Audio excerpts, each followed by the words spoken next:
তুলিকে একবার ফোন করি দেখ কতদূর আসলো। করছি আব্বা। মেয়ে মানুষ, এত বারণ করি রাত বেরিয়ে বেড়াসনি, আমার একটা কথা শুনে না। হ্যালো বুবু, কোথায় আছে? এই তো চলে এসেছি, 5 মিনিটে পৌঁছে যাব। ঠিক আছে আয়, হাসছি আব্বা, 5 মিনিট লাগবে।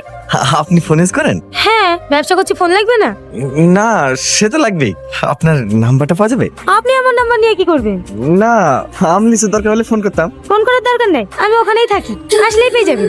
অন্য কোনো দরকার আছে কি? মাঝে সাঝে ফোন করি, খোঁজলে হয়তো। এই গলিতে আমার বাড়ি। দাঁড়ান, আপনি তো দেখছি মেয়েদের থেকেও বেশি লজ্জা পান। দেন কি? ফোন, নাম্বার নেবেন না? হ্যাঁ। এখন আর আমাদের কাছে বসবি? আজই গেলে নিজে কোথায় যাব? ওলে বাবালে, জানা ভাজা মাছটা উল্টে খেতে জানে না। পার্কে বয়ফ্রেন্ড গুলো মাথা দি ওলে আমার মধুরে করছিলা। এই আর কি করছিস বল না তাই ছুরি। তুই তো বড় ক্যামেরাম্যান হয়ে গেছিস রে, এইবার দেখবি আমার খেলাটা। ভাই এইটা কিভাবে সম্ভব? এটাই আয়ের যুগ, সব সম্ভব। কি লাগবে? দিদা না, ওকে দিদাও, আমি একটু পরে লিছি। 500 ভাই? হ্যাঁ 500 বাবা, আপনার তো দেখছি অনেক উন্নতি হয়েছে। কেন?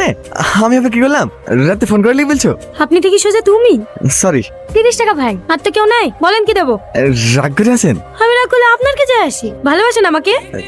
না না, 2 কেজি লিচু দেন। তাহলে ওইভাবে আমার দিকে তাকিয়ে থাকেন কেন? সত্যি কথা বলতে অনেক ভালোবাসি আপনাকে। আপনি কি আমাকে ভালোবাসেন?